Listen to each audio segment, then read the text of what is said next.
Dao De Jing Chapter 53, The Danger of Straying from the Way. If I had even a small bit of true understanding, I would walk the great way with only one fear, that I might stray from it. The great way is smooth and straight, yet people delight in taking side paths. The palace is richly adorned, yet the fields are overgrown with weeds, and the granaries are empty. The rulers wear embroidered robes, carry sharp swords, feast on fine foods, and hoard excessive wealth. This is called robbery in noble attire. Truly, this is far from the way. Key thoughts and philosophical insight. 1. A simple path, but not an easy one. Laozi begins with a humble admission, even with a little insight into the Tao.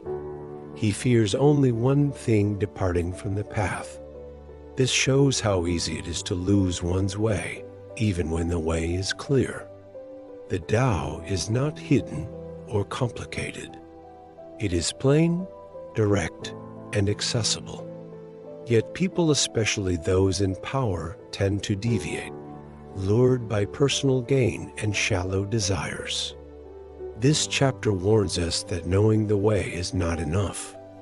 We must also walk it faithfully, without being seduced by prestige, excess, or ego. 2. A critique of corrupt leadership. Laozi provides a striking image of a decadent state. The government is corrupt, agriculture is neglected, and the people suffer hunger and poverty while the rulers live in extravagance, dressed in luxury, armed with weapons, indulging in gourmet food, and hoarding riches.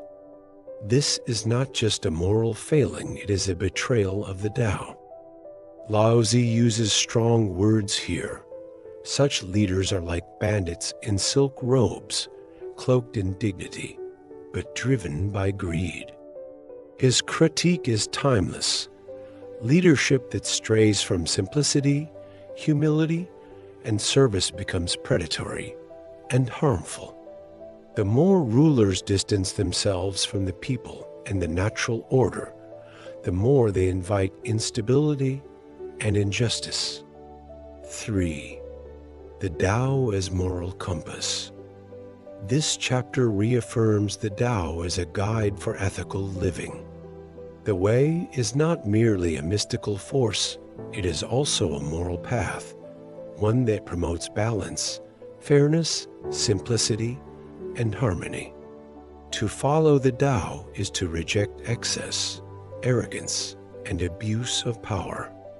Laozi's concern is not only with personal enlightenment, but with governance and societal well-being. When those in charge ignore the Tao, the consequences ripple out to the land and people. Thus, a wise society is one that values moderation, integrity, and alignment with the natural order. How Chapter 53 offers modern wisdom. In today's world, Laozi's words remain startlingly relevant. Many modern systems, political, economic, and even educational, are marked by inequity, waste, and corruption. Leaders often walk side paths, prioritizing image over substance, wealth over well-being, and power over principle. This chapter reminds us that true leadership lies in restraint and service, not display and dominance. It speaks to activists, educators, policymakers, and citizens alike. The way forward is not found in complexity, but in returning to the basics: fairness, humility, and care for the common good. It also serves as a personal warning. In our own lives, we may be tempted to stray from our values, lured by status, consumption, or conformity. Laozi urges us to notice when we begin to admire the side paths, and instead to stay faithful to the simple, upright way. Chapter 53 warns of the ease with which people, especially rulers, can stray from the Tao, despite its simplicity and clarity.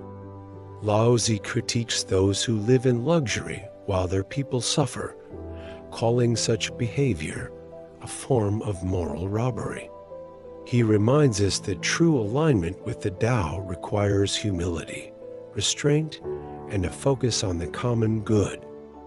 This chapter is a timeless call to integrity, warning against the dangers of excess, corruption, and forgetting the simple path that sustains all life.